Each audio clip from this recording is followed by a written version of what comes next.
So hopefully you all heard that. I am recording this so that those who aren't able to join us this morning will still have an opportunity to see it on our PSWC YouTube channel. And good morning, everyone. Thank you for being here. I'm just really briefly going to make some announcements as a part of our general meeting, and then we're going to get on with the exciting part of the meeting, which is our demonstration and Q&A session with DeboraStewart. And in the meantime, I'm letting people in from the waiting room. So just to mention that you probably, I hope, have noticed and had a chance to look at our Moose show, which recently went live. It's a beautiful show with amazing entries. We had 210 artists who entered, 606 paintings were submitted, and then 130 of them are in the show. And if you haven't had a chance, go to our website and check it out. It's really a beautiful, beautiful show. And congratulations to all of the award winners. Award letters and checks went out on March 6th. So if you're one of those fortunate folks, you should have received something by now, or you should be receiving something shortly. I don't know about you, but at my house, not much of the mail is being delivered. I wanted to just mention that we do have another upcoming painting 10-day challenge. That's in April, from April 16 to 25. It's called Palette Play.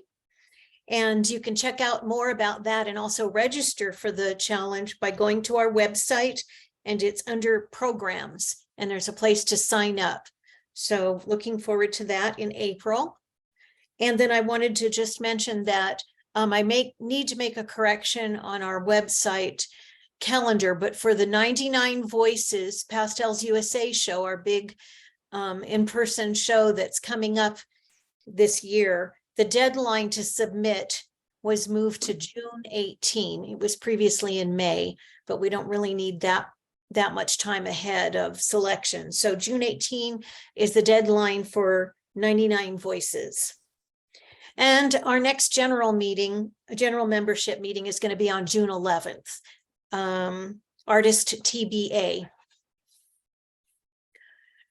Do I have anybody with any questions or comments about that?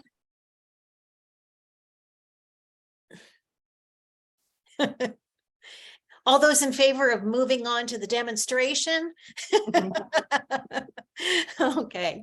We're really honored to have DeboraStewart joining us this morning.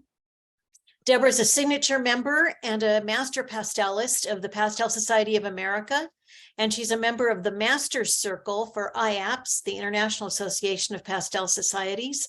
She's also the author of a Northlight book titled Abstract Art Painting, Expressions in Mixed Media, and she's also authored a series of videos on abstract painting from Northlight TV. So after you see her demo and have a little conversation with her, you might be inspired to go check those out for sure.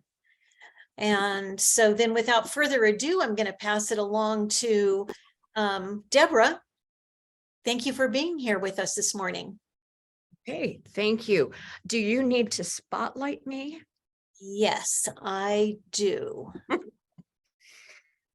I've done this a few times now, so it's really helpful to have someone who has done it a few times. There we go. Because, I just love to see myself. So, well, we want to have you're the person who should be big on the screen, right? So, okay. Right. Well, thank you for having me. And, I hope that I can give some information or that you can ask some questions. And I hope this is valuable for everybody. So just interrupt me if you need to do that. Okay.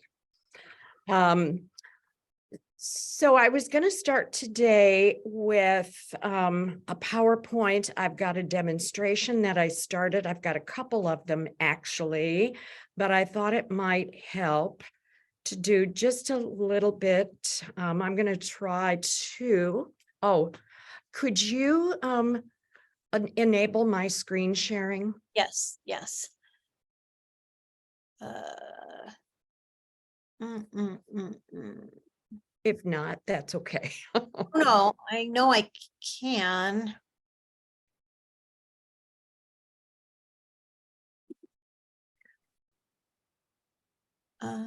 If not, I can just talk about what I was going to talk about without the PowerPoint. So,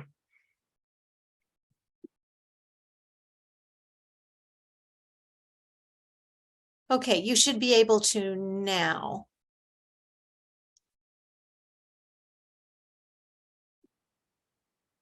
Hello?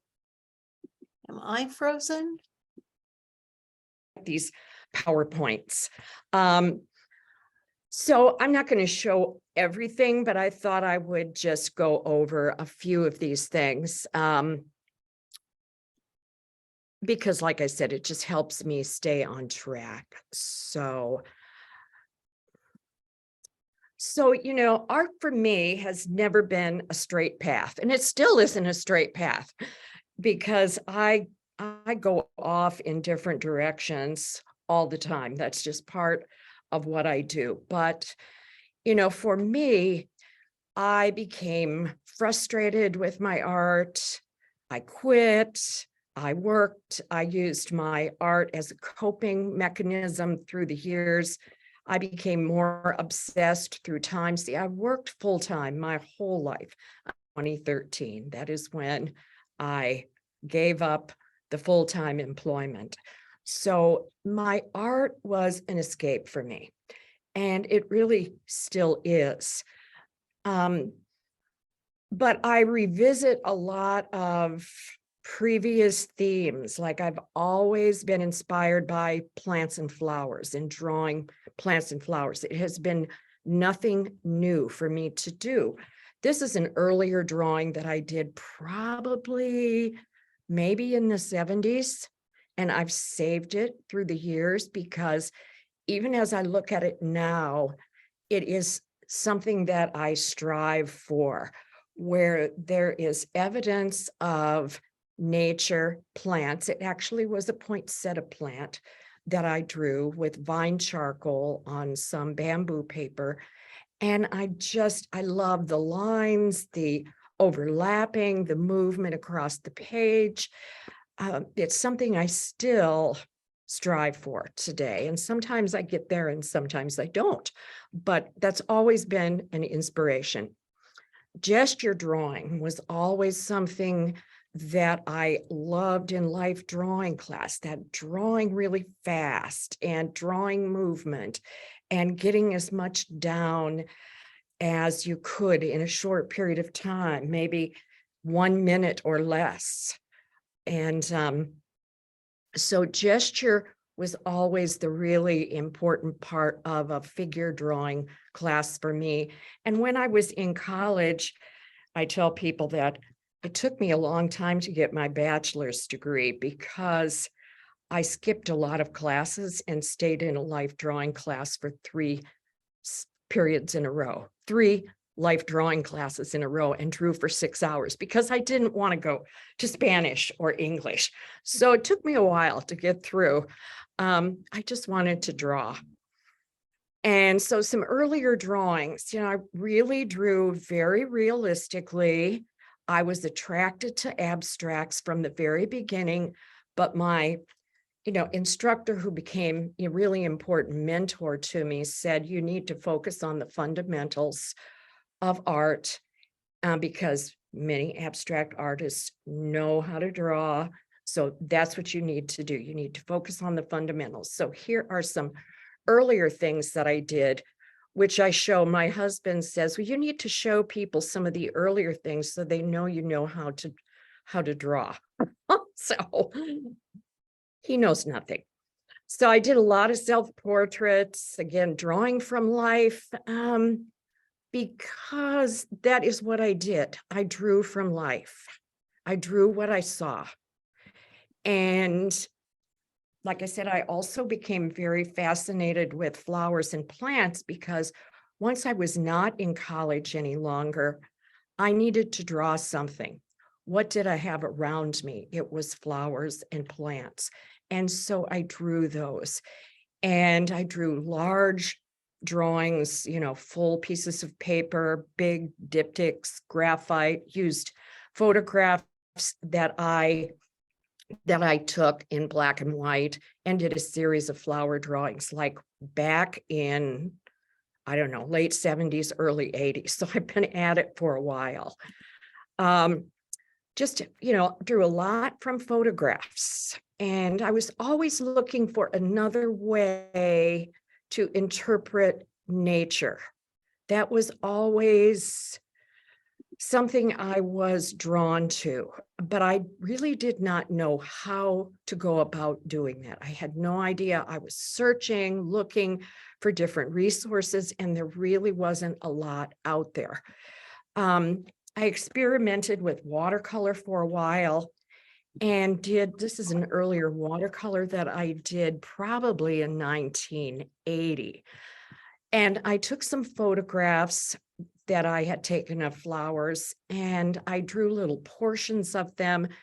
I used tracing paper to repeat those in a grid. And I mapped out this watercolor paper with masking tape, and I would paint each one of those without looking at the rest of the paper, and then kind of uncovering it at the end to see what did I have. And, I really liked the effect and I liked the look, but watercolor was not for me. I realized that drawing, the immediacy of making marks on paper, was more who I was. And it kind of goes back to the gesture drawing.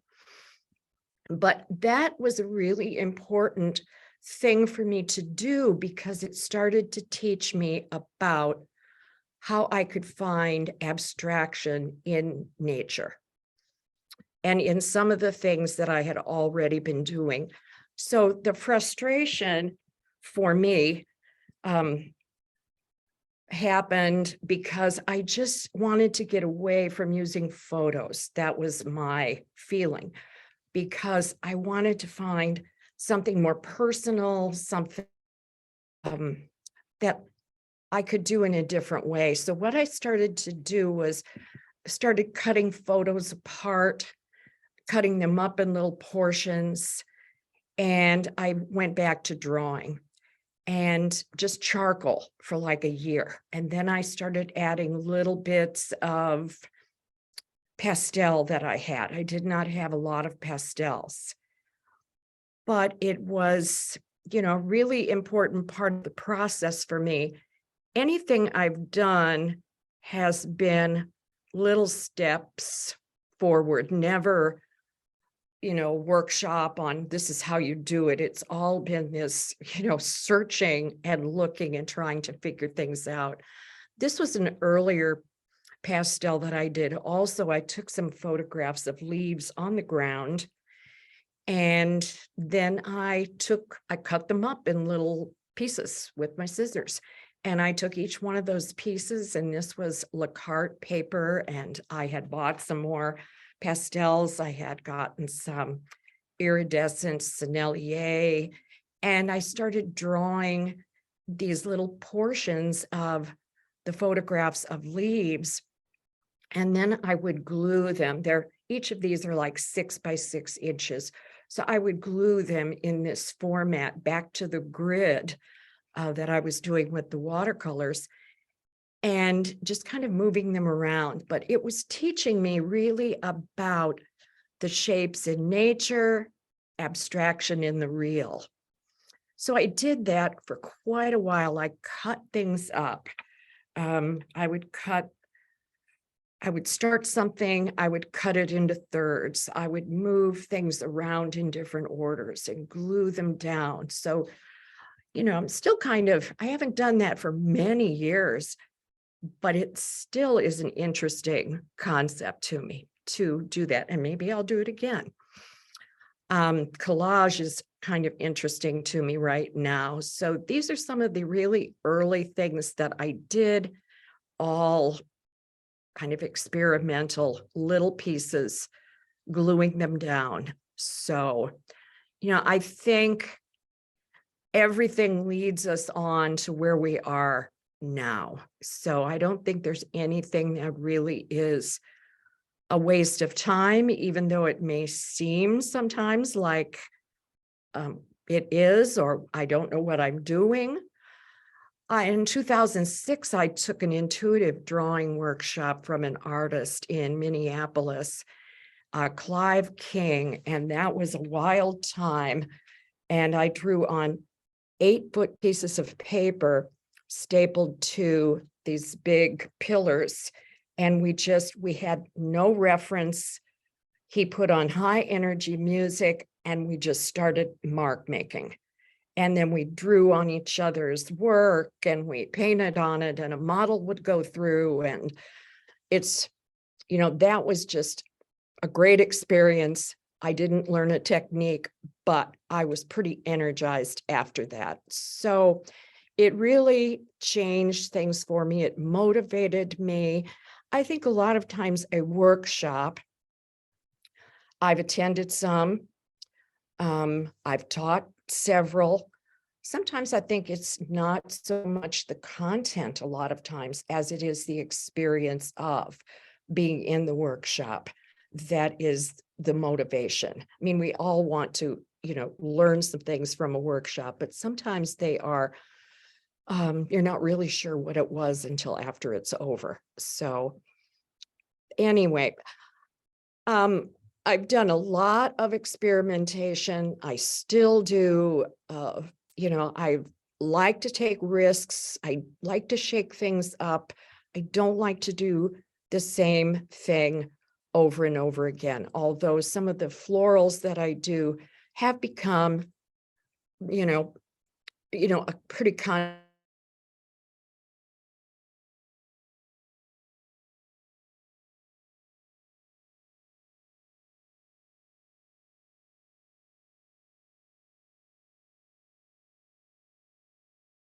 would say it had taken me a long time to really try and figure out, well, what is my style? Who am I? Well, I know it has a lot to do with drawing and line and mark making. And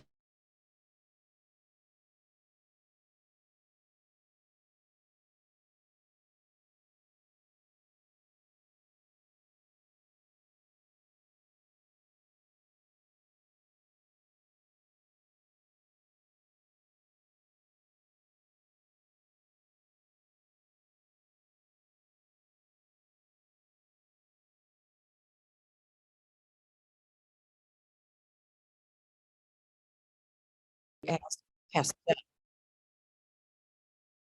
And I've at each one of the mediums influences the other. When I paint with acrylics and big brushes, and that influences what I do with pastels, and pastels influence the acrylics with mark making and layering and mixed media. So I now tend to work on the Reeves BFK paper with underpainting and clear gesso, but I do still experiment with UArt paper and other things. I'm kind of into a mode right now of experimentation. So I'm doing quite a bit of that. And I would say, as I said before, that I think that for me, there's never been an aha, I have this all figured out. I don't think that that can happen for anybody. It's small changes over time, which, I encourage people in the workshops that I teach to not get frustrated at the end of a week or even at the end of a 5-week workshop because there's maybe still not sure what it is they're doing. I think you have to take the long view and realize that it's small changes over time, and all of those things add up and get you to another place than where you are at the moment. So I went back a few years ago and I wanted to go back to observational drawing. And so I bought a bouquet at the grocery store and I drew the bouquet. And then I thought, I wonder what would happen if I took this drawing of the bouquet and now put it on this abstract underpainting that I usually use to get started with abstract pastels. And that really was kind of an aha moment for me, because when I looked at it, I thought, wow, okay, I'm going to try this. This looks like a lot of fun. I think that I'll experiment with the idea of drawing something semi-realistic on an abstract underpainting. And I know I'm veering from some of these slides, but they all have to do with this. So this was one of the first ones that I did, and it ended up in PSA and was sold.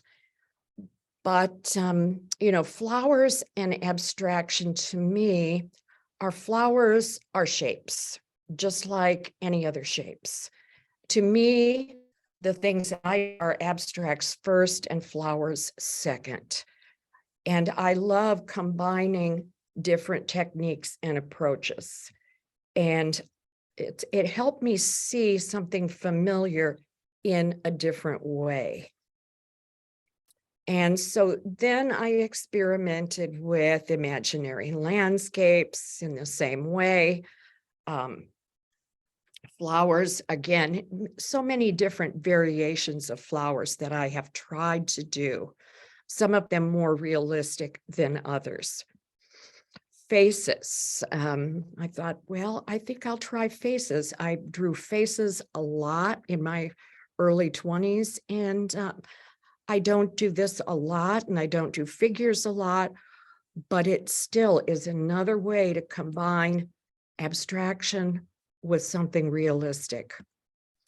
So the process that I use now, and this is a photo of it, is you can see my piece of paper taped to the board, and I have applied some blue fluid acrylic, and I use golden fluid acrylics. Sometimes I use inks, but I usually use golden fluid acrylics. And I leave some parts of the paper white. I, have some drips in there, some brush strokes. I put down this under really fast. And my real only thought before putting it down is, where is the darkest part of the painting going to be? Is it, and usually my thought is it in the upper right, the upper left, the lower right? Where is the emphasis going to be on this square or rectangle? And that will be where my most intense color goes. And also, where is the open space?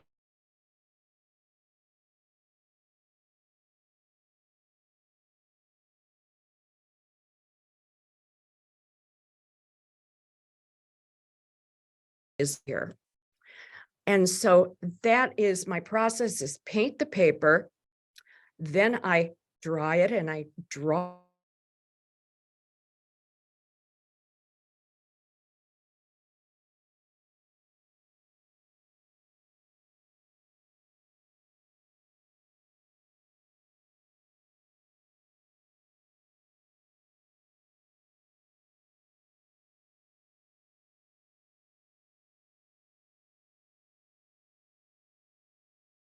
really like that surprise factor. And so that's just what I just showed you. I like to put down a pretty intense paint, and sometimes the color will be the color that I want the painting to be. You could use a complementary color, but I usually say, oh, I want to do a blue painting, and I'm going to use cone flowers. Well, I haven't seen any blue cone flowers yet, but that's the color that they're going to be. So anyway, I think I will stop on that. They're just so I can here are some of the flowers that I have done. Like I said, it is this orange one basically was the color of the daylilies in my yard, and with some hosta thrown in. And then the lower right, I used the same drawing of the daylilies that I used in the large orange piece there, but I used a different color scheme, and it was a commission by a friend of mine who wanted blues and browns. So the one on the upper right, red, different drawing, but it was, what came to me that day was I really wanted to do just a really intense red painting, and with pastel. So anyway, I'm not going to talk about acrylics. I think I'll stop on this. And I just wanted to show you a little bit of that. And I think I had one other thing. This is the one behind me. I was going to share that. Here are the photos that I have, the easel that I have behind me. I didn't want to do all of this live because it just would be too time consuming. So I took my piece of Reeves BFK paper, and it probably is 19 by 19. It was a 19 by 26 piece of paper, and I painted it in some orange, green, and some viridian, left some open places.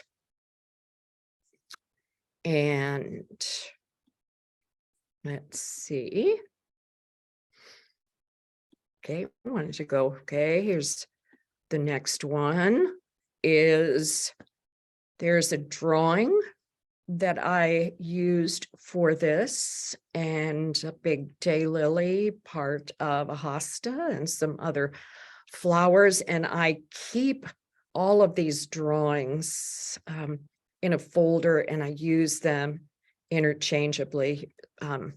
I may use several drawings for one pastel. So here is the drawing that I have behind me. And I put this on the underpainting with a General's compressed charcoal is usually what I use. And then I put Liquitex clear gesso on top of it. I like this because there again, when you look at this photo of the underpainting with the drawing on top, the daylily shape is there, but part of the petals are a yellow-green and part of them are orange, and there's some white stripes going through. And I use those accident in the pastel. I really like that effect. And then these are just some of the other drawings that I used for today. So, oops.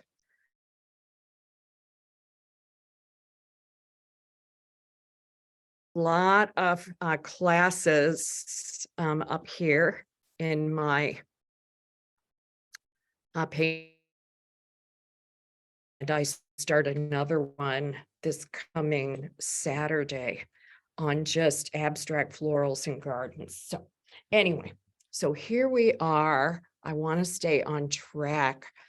So I have got this one behind. I will put on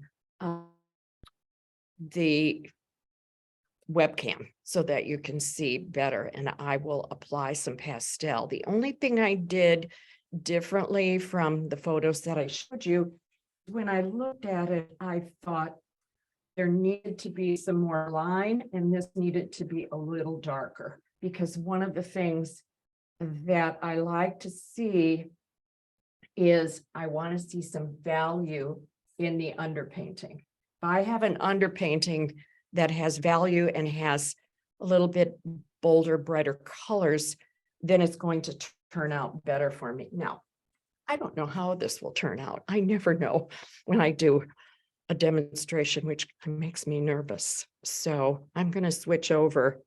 I've picked out some pastels, and I've picked out some pastels with this. What is the purpose of the clear gesso?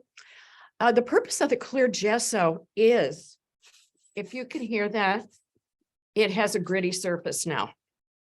So, and I started doing that.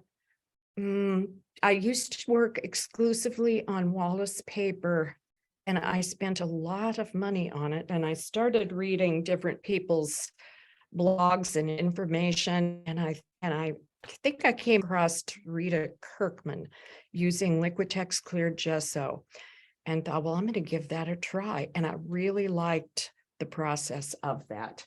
And so it has just a really great surface. I like the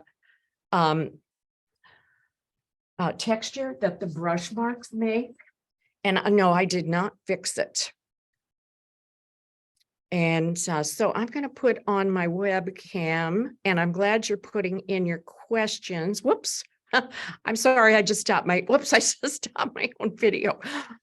I'm pressing the wrong thing. Okay, there we go. All right. So hopefully you can see that pretty well. I picked out some orange, some yellow orange.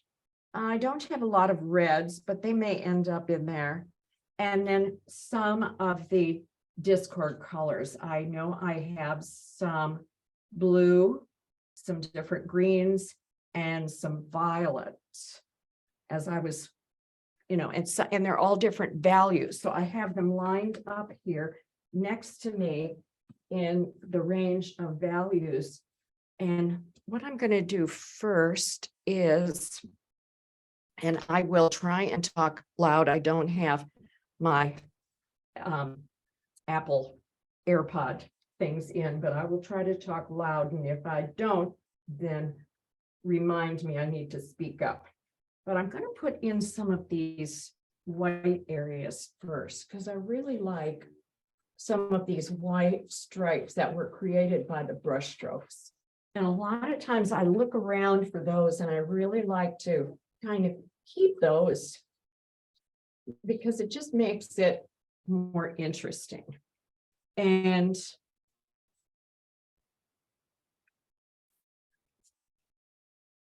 yeah, the clear gesso I really like a lot because I like this texture.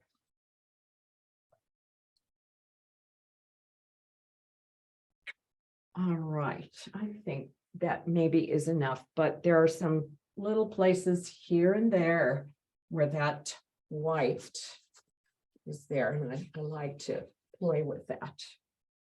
So I think I'm going to put in some of these darker colors down here and use some olive. Now, you see a lot of black lines here, but that doesn't mean that there's going to be a lot of black lines when it is finished.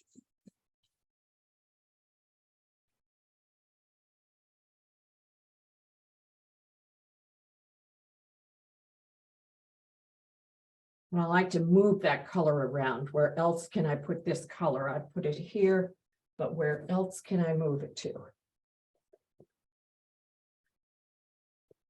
I'm sitting down, which is not my typical way of working on things. But I've been having a few issues lately, and so I really needed to have a seat. I like to stand at an easel when I'm working, so I can walk back and forth. And I like to use the side of the pastel to get that, I have those blocks of color down. I can still see, even if I put it on lightly, I can still see those lines underneath. And I'm not trying to, see, one of the things I'm not trying to do is say, oh, I've got to make this flower look exactly like a flower. It is a shape.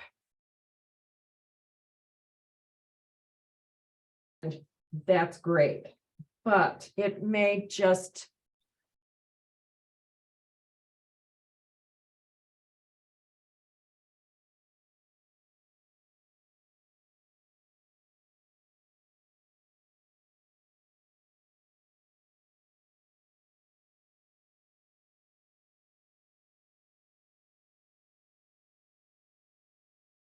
Also have some.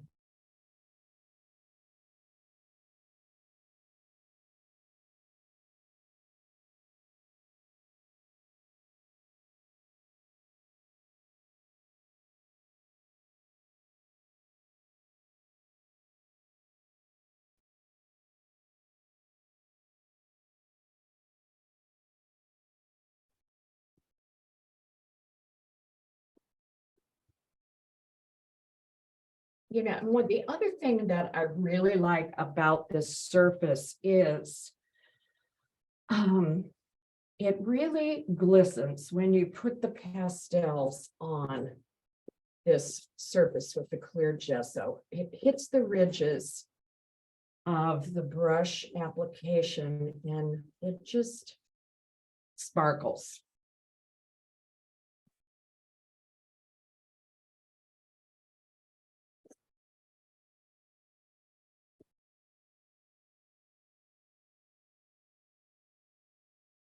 It's a hard pastel.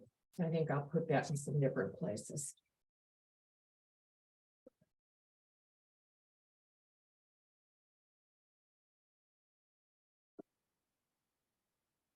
I tend to work pretty fast too. That goes back to that gesture drawing. Because I like to work without thinking too much, without making, you know, a lot of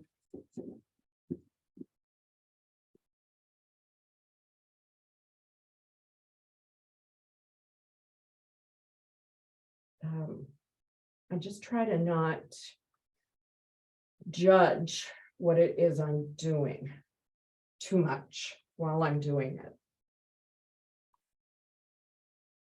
So that's where the abstract comes in.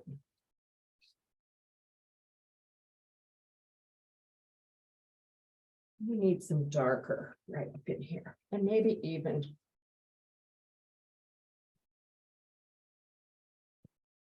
and right in here where there's a lot of orange, you know, maybe I am going to need another color, like even a turquoise that I can add in there, like a complementary color, which I did not pick out, but I think it would be a good color to put in there, some complementary color.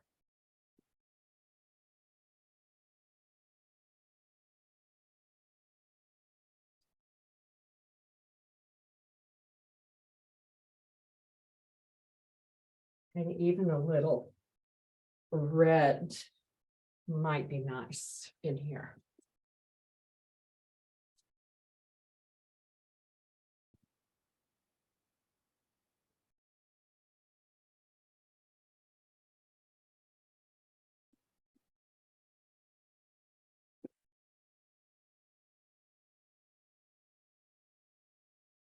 The other thing that I have found with this surface is I use less pastel than I do when I work on sanded paper for whatever reason. And one of the other reasons that I like it.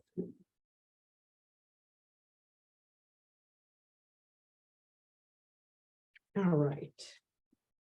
I want to get some brighter greens in here. Up here.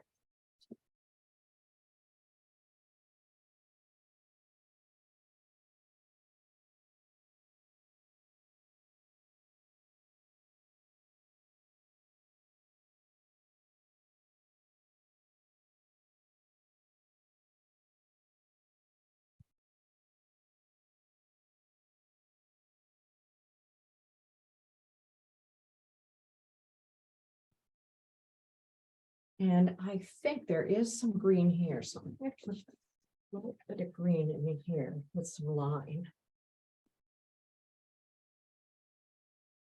Maybe I will.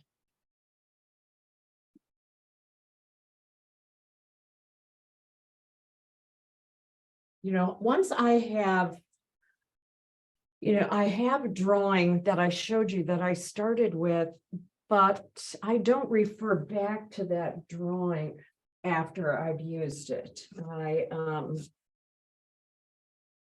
I just really react to what I have in front of me instead of referring back to something that is realistic.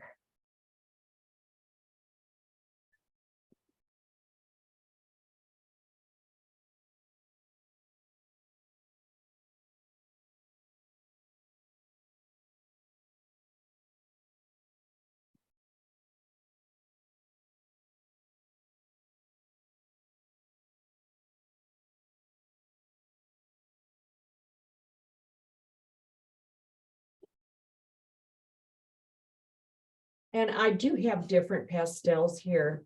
I picked this one up just because I like the color of this Diane Townsend, and I really like these marks that it creates. I think I need to do some things over here. I don't have much going on over there, so I'm going to put a little of that and some, maybe a little light red for this flower. And I think I'll put some over here. And some yellow down there, I think.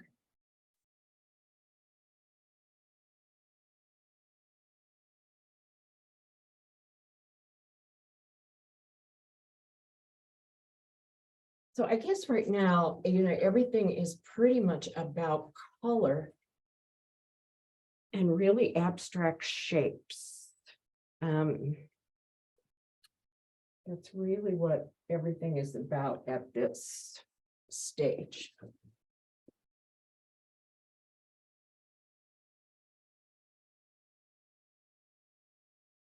And let's see here.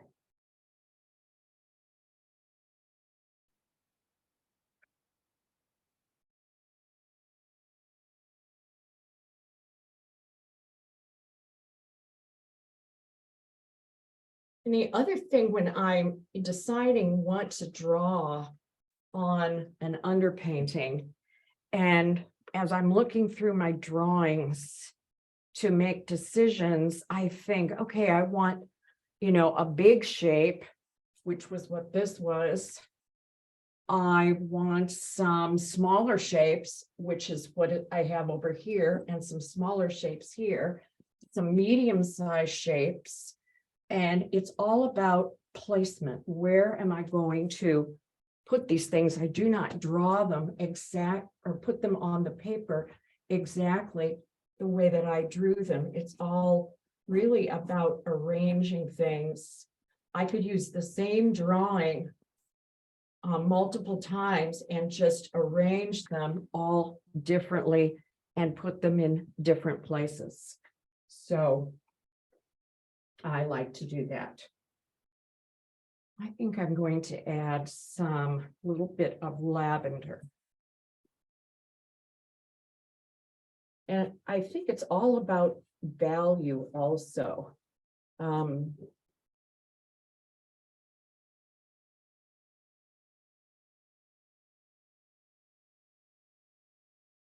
I know that I'm not happy with the things that I do if they've become too light and too delicate. I really want to see some range of value in the things that I do, because I think that gives contrast and it adds impact. My opinion. I only have my opinions. And sometimes, with some of these pastels, I pick them out and I think they're one color. And when I start to put them down, I realize like this one. This is more of a neutral, but it's a great color and I love it.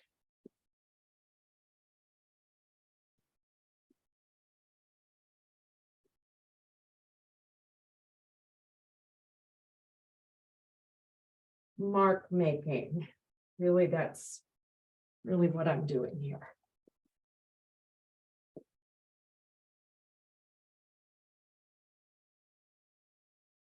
And I'm going to put a darker olive right in there, I think.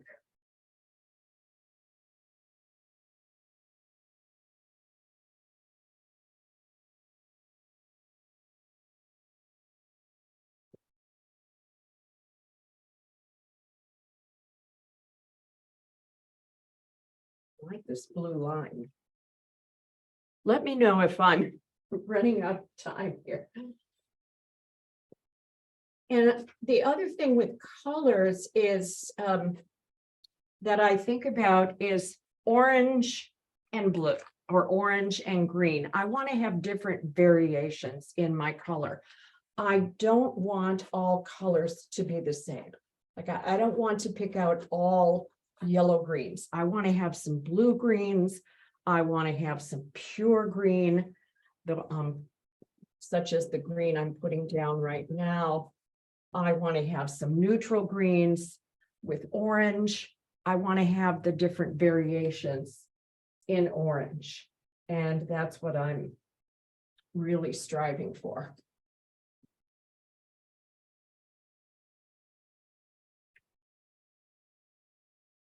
And when I get to a certain point, kind of like I said, I don't usually sit, I stand when I work.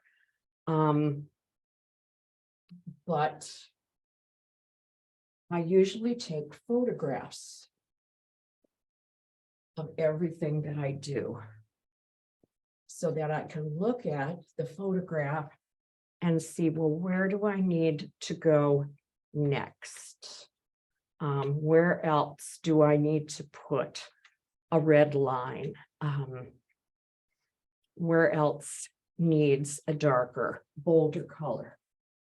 And I do that by using my phone, which is really an important tool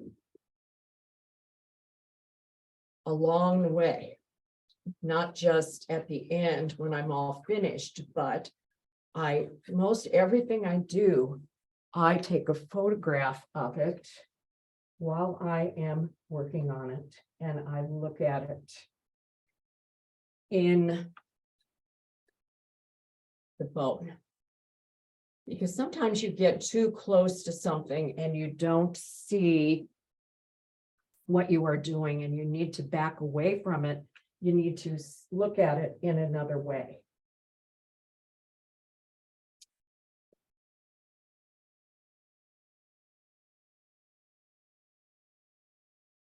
I like this little flower shape right here. I do like that.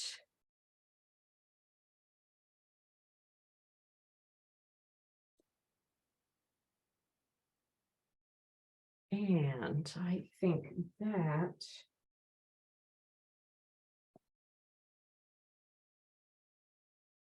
now, you know, I probably won't finish this. I never finish a demo, hardly ever.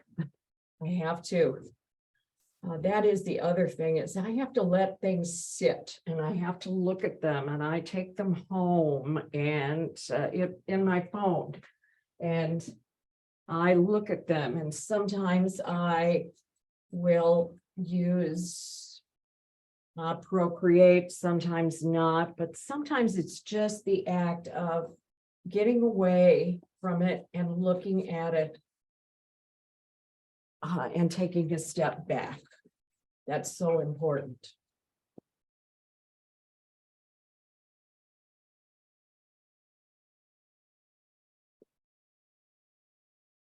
Now I need to look at the things that maybe you are typing in that I can't see right now. Oops.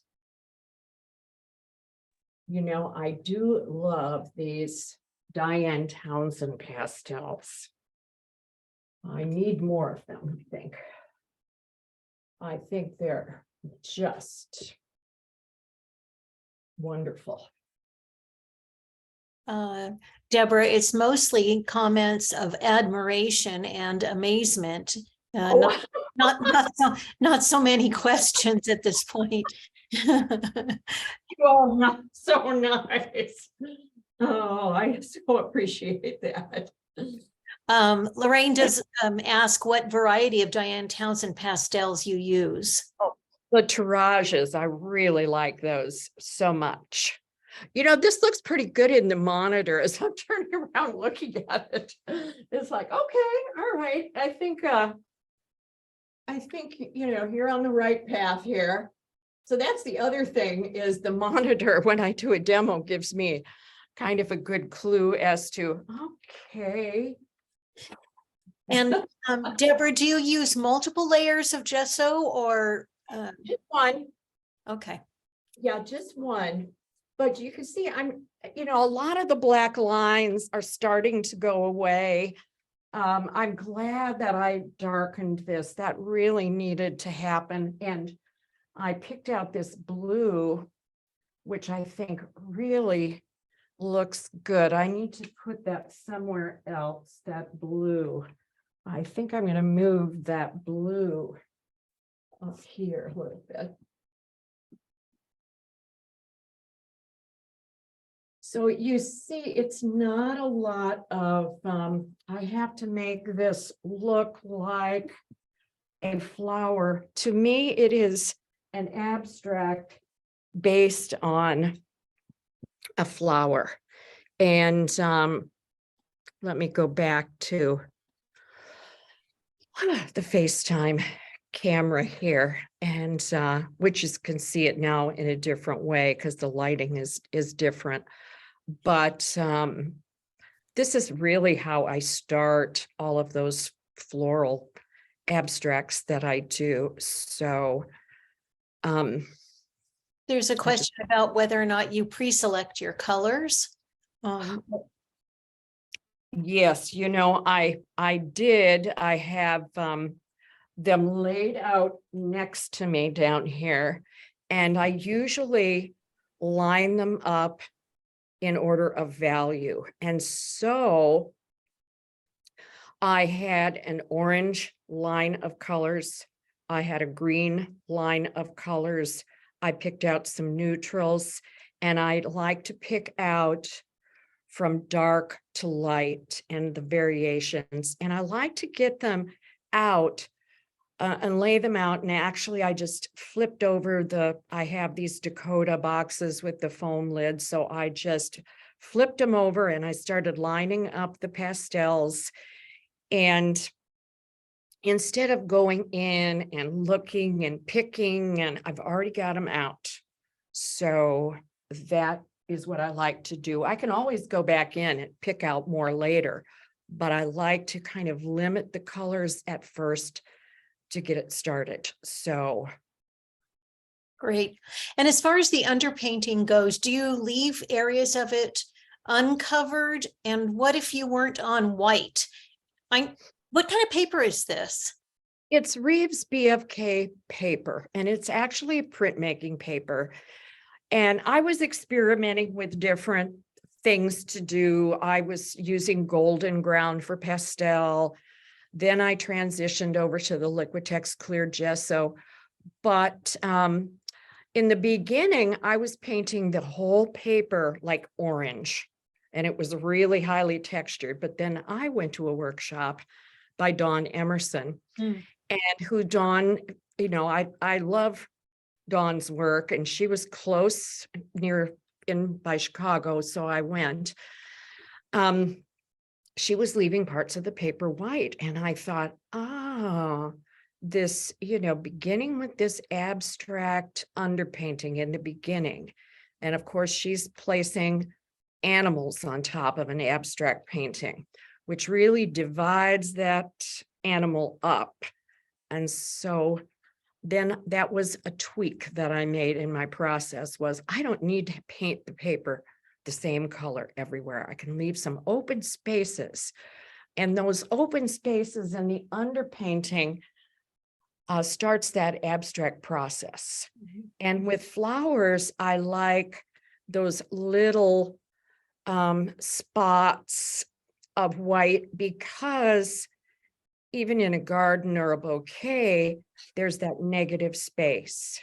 And so I think that really adds to that subject when you have those unpainted areas. Mhm. And do you ever use sanded paper anymore, or you I always? do. I just started going back to it. I've done a few recently. And one of the things that I like to do, different process with sanded paper. I like to paint on it first with water soluble oil paints. Mm. I will use photos for that. I don't do as much drawing, and it's more like a painting. So that's what I have been doing. Mm-hmm. Mm-hmm. Doug Wagoner says, your approach reminds me of blues music with that call and response, placing one color mark, then responding to the rhythm of the painting, light against dark, warm against cool, intuitive against remembered imagery.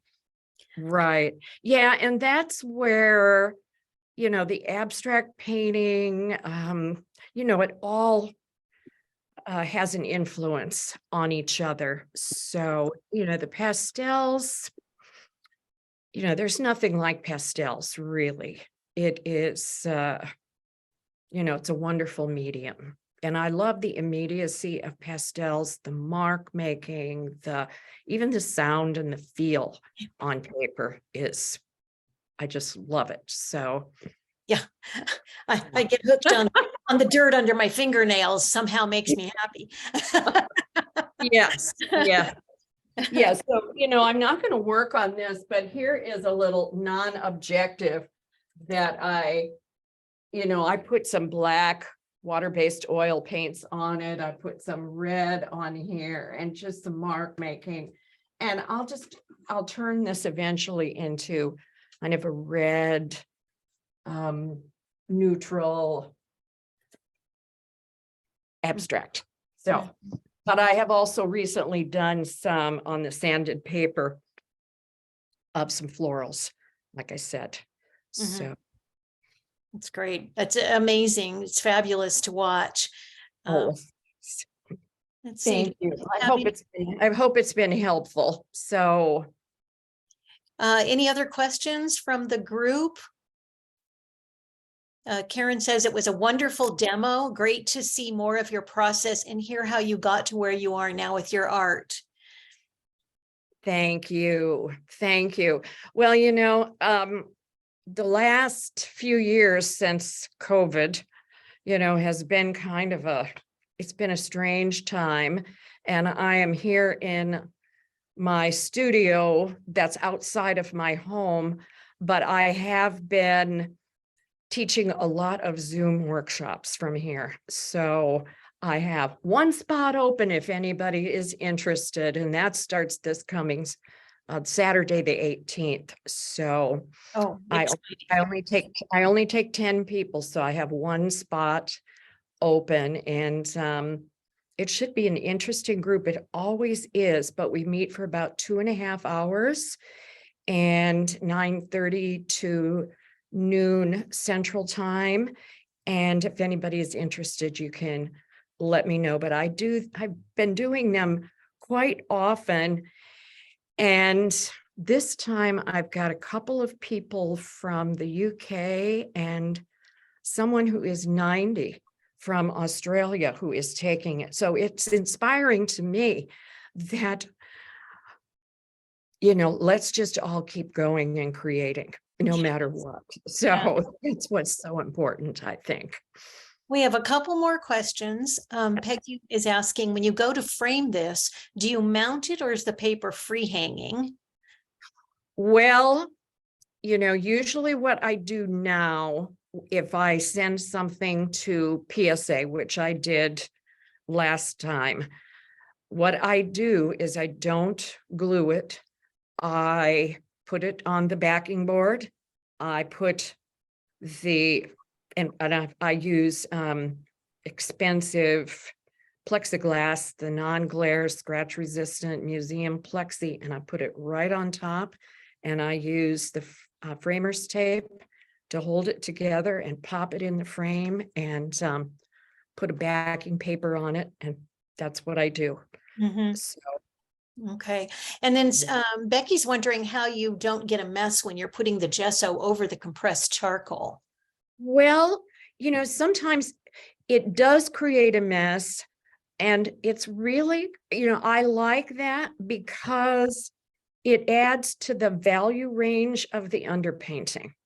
So if it really doesn't make it that messy. If you were to use too soft of a charcoal, then it would. But the compressed charcoal is pretty good. And I use a cheap bristle brush from the hardware store to apply that one coat of clear gesso. It goes on pretty thick. And I don't scrub it a lot, but I just apply it any direction. I just get it on there and dry it as soon as I do. And if it does mess it up a little bit, that will bother some people. But to me, I like that because like down here, when I put that on, I needed that darker value. So when I put that clear gesso on, it creates more of a value underneath. Oh, great. Do you use gesso with pumice? Yes, the Liquitex clear gesso has grit already in it. And it's really is good. I did an experiment yesterday up here with some golden ground for pastel and also some Liquitex clear gesso. And the golden ground for pastel has a finer surface. It has that grit. It has pumice in it. So it's a finer surface. The Liquitex clear gesso is pretty gritty. And I also use it on my canvases.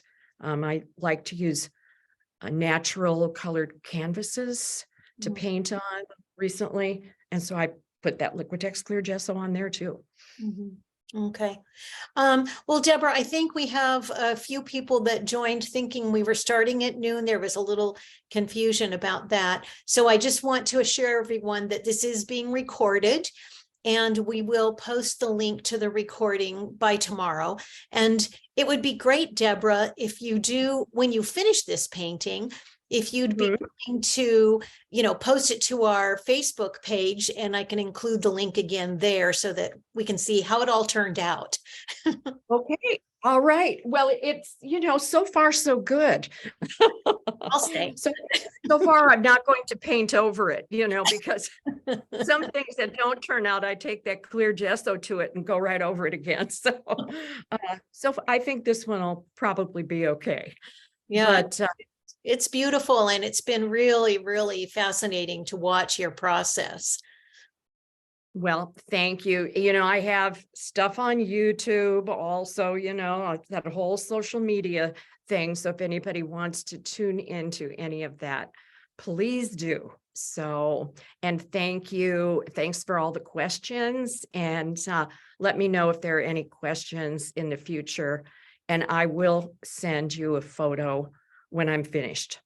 Excellent. Thank you so much, Deborah. It's been a great pleasure. I know so many of our members we're really looking forward to seeing you and really enjoyed this demo. So thank you so much. Thank you. Okay, we'll talk to you soon. Okay. Bye-bye. Bye-bye. Bye-bye, everyone. Thank you.